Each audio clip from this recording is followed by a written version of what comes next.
Hey everyone, welcome back to my channel. This is Heidi from My Reading Life, and I'm here today to film a recent reads video. So these are some of the books that I've read since the month of January started. It's been a pretty good reading month. I had a little, like I've said in past times, I've had a little bit of difficulty in the middle of the month staying focused, been reading a lot of books all at once, but at the beginning of the month, I was doing really well. In fact, the first 3 days of the month, I completed a book a day for the first 3 days.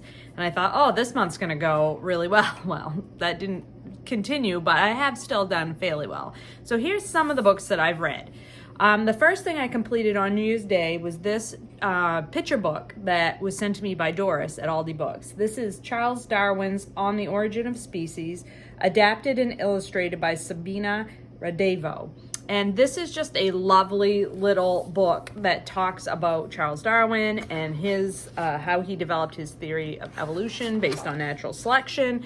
It has these lovely, colorful illustrations in it that I just really enjoyed. It's written in a very understandable way. I think that, you know, this would be a great book to share with sort of an older child, not a toddler, but like a child that started school and maybe is in first or second grade. I think this would be an excellent book for them. And I thought that it was just a delight to read this. So really enjoyed this. Lovely back cover as well. So thanks again, Doris, for sending me this. I really will enjoy having this in my collection and sharing it with my grandson when he is old enough. The second book I finished in the month of January was this nonfiction, Why We Can't Sleep, Women's New Midlife Crisis by Ada Calhoun. Now, I am a woman who is in midlife. I am in my late 40s, and I am, you know, at an age where I'm suffering from some things that happen to women in middle age. I mean, let's not beat around the bush.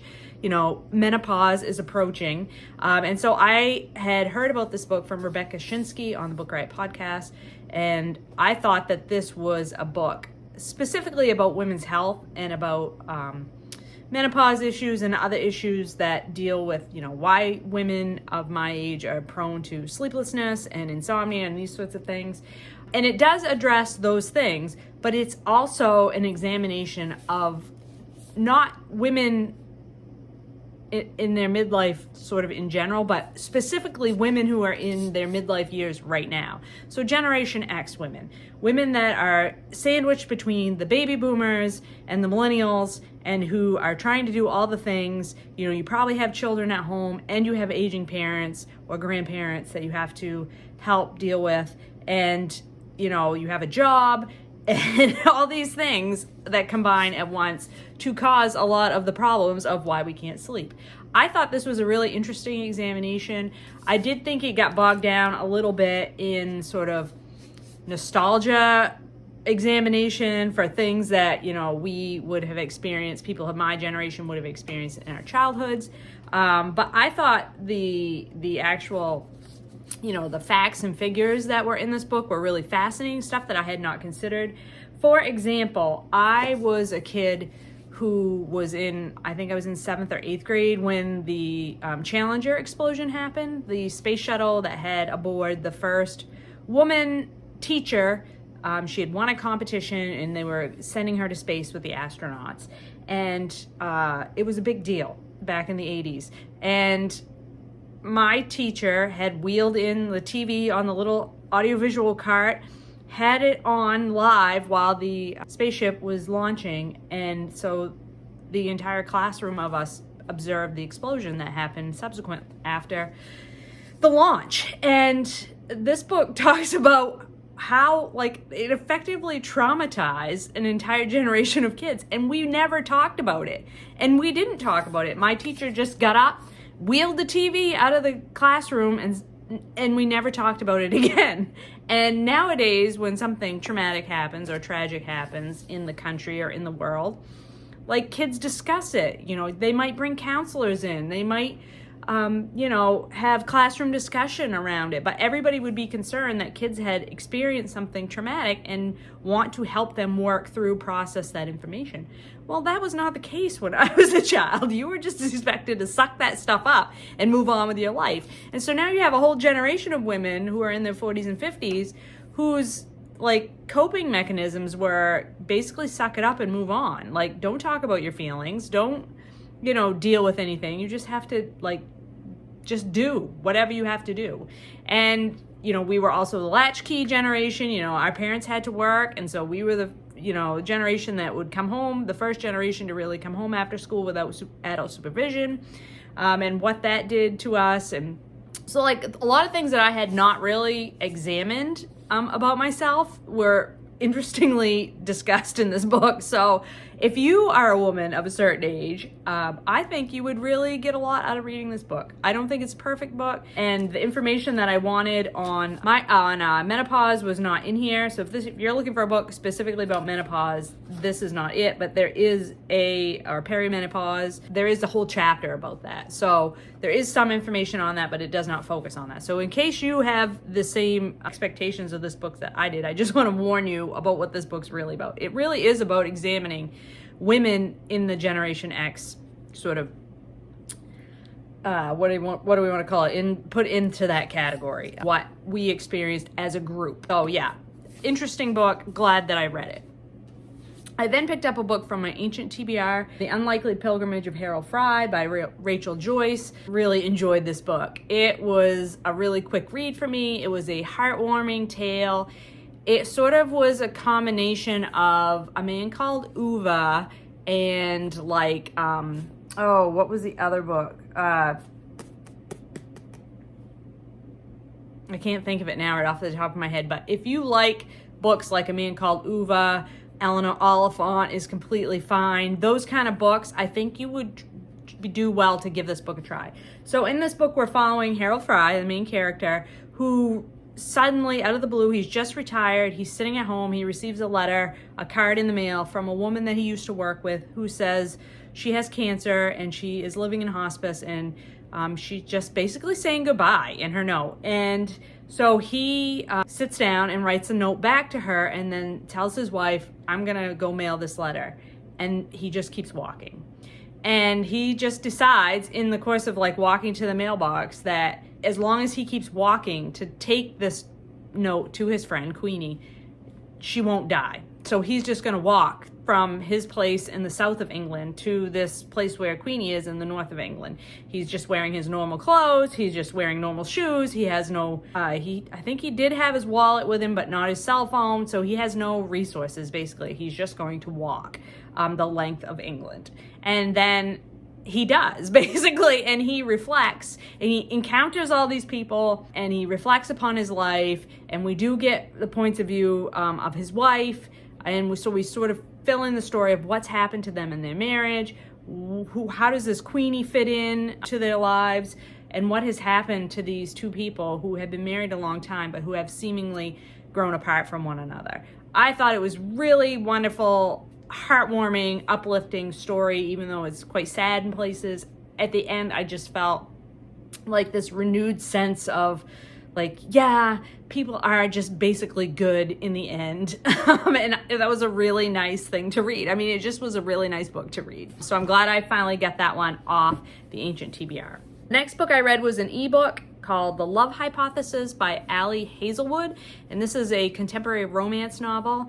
I buddy read this with Doris and Katie, my romance reader buddies, and this one was really interesting. I was very trepidatious heading into this book because I had heard that it started out as Star Wars fan fiction about some of the characters in the new Star Wars, in the most recently produced Star Wars. And I am a fan of the original Star Wars and have not watched all the new Star Wars yet. So I was afraid that I would be lost and I would not understand what was going on. But never fear, if it is Star Wars based fan fiction, I didn't know it, and I loved this book. I've had a really hard time with contemporary romances in the last year or so. They have not always worked for me, but this one really did. So some things that I liked about it that worked for me is our main character is Olive Smith. She's a PhD candidate in a science field, so she's a woman in STEM. She's working I can't remember exactly what her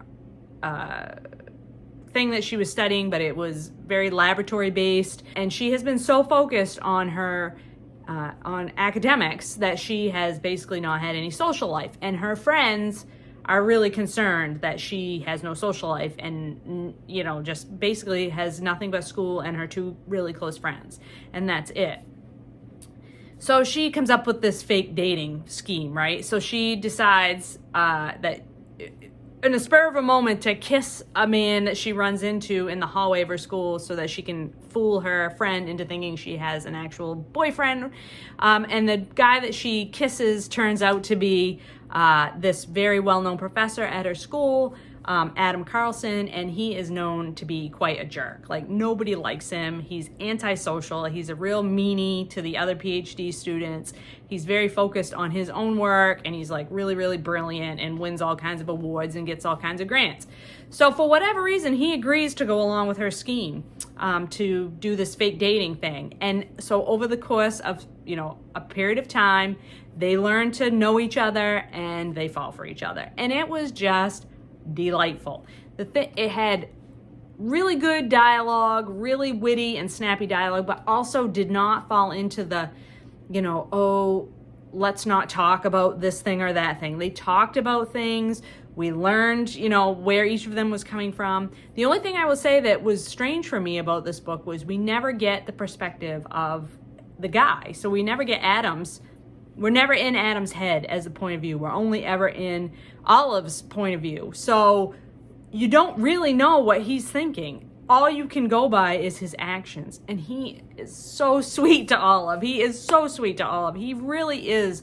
He's a complete jerk to everyone else, but he's super sweet to Olive. And so it was funny and touching and heartwarming and realistic in several ways that I don't want to go into because of spoilers. There was, I will say, one bit that had me rolling my eyes. It doesn't have a lot of sex in it, this book, which is nice too. But the one part of the sex scene that it did have me rolling my eyes a little bit. But you know, whatever, it's a romance, so we can overlook that. So yeah, I would definitely highly recommend The Love Hypothesis by Ali Hazelwood if you're looking for contemporary romance that has really a lot to say about contemporary women in STEM fields. I think you would enjoy that. And then the last thing I want to talk about today is another ebook that I finished, and this is 100,000 Kingdoms by N.K. Jemisin. This is the first story in a fantasy series. I think it's just 2 books in the duology. But I could be wrong. It could be a trilogy. I can't remember off the top of my head. So I've had this on my e-reader for years, literal years. I had started reading it actual years ago and evidently had gotten to like over 50% of the way through it and then just set it down and never went back to it. I have no idea why. So I went back to it, started again from the beginning, and really enjoyed it. It was a quick read for me. Our main character is Yin Dar, and she is, her mother dies unexpectedly. She gets called, she lives in sort of a rural area of this country, this medieval type country, and she gets called to come to the main city of the nation called Sky on the behest of her grandfather, who is the king of this country. And her mother had been exiled from the royal family basically because of marrying Yin's dad, who was a nobody. And so after her mom dies unexpectedly, she receives a summons. She needs to come to Sky. Her grandfather needs to speak with her about something. So she does. She goes to Sky, and Sky is this beautiful city built in the clouds, basically. It's built on this, like, as far as I could visualize it from the description, like a city built on this long skinny pedestal, and then the city up, like, sort of on platforms off this long skinny pedestal. So it sounded really cool, and that, I will say, that's one thing. The world building in this book was pretty fun, pretty different, pretty unique. I thought the descriptions of the city of Sky and how all of that operated were really neat. But this is a political intrigue book, right? So Yin gets to Sky and finds out that her grandfather announces when she gets there that she is going to compete with her 2 cousins to, one of them will be heir after her grandfather passes away. And the only way that you get to become heir is for the other 2 to die. So she basically has to fight or scheme or somehow figure out a way to outlive her cousins so that she can be named the heir. and be in charge of this kingdom. And Yin doesn't really think she wants to do this. She doesn't really want any part of this. She doesn't know any of these people. She has been raised in an entirely different culture, in a rural part of the country, and she just really doesn't want to play this game. She really doesn't have any choice. And so you get a lot of political intrigue, you get a lot of scheming and violence and all this stuff. And the other layer of information that you should know about this fantasy novel is that there are other characters roaming this city who are basically enslaved gods. They were gods and they have been enslaved, and so they only have very limited amounts of powers as compared to the powers that they had when they were full-blown gods. And Yin gets to know some of these gods, and they play into the story of who's going to become the heir to this country. It was just a good, fun tale. It was just really engaging. I really found the characters to be interesting. There were characters I really despised and characters I was really rooting for, and there was a lot of complexity in there. I still don't know, to be honest, how the outcome happened. I think that part was a little bit lacking in terms of how the resolution to this book came about. And I think you could really read the first book and be done with this. I probably will read the second book, but the second book's going to follow a character who didn't get a lot of page time in this first novel. But the central conflict of the story was resolved in this first book for 100,000 Kingdoms. So if you're looking for something that's sort of quasi-standalone, I think this book would do. And of course, N.K. Jemisin is a Black author of fantasy, so if that's a thing that you're looking for as well, I think that would be a good choice. N.K. Jemisin is really an amazing writer. I loved her Broken Earth trilogy quite a bit. So anyway, that's the last book that I want to talk about in this particular roundup of recent reads. I hope you are all doing well and finding some great books to read, and I will talk to you later.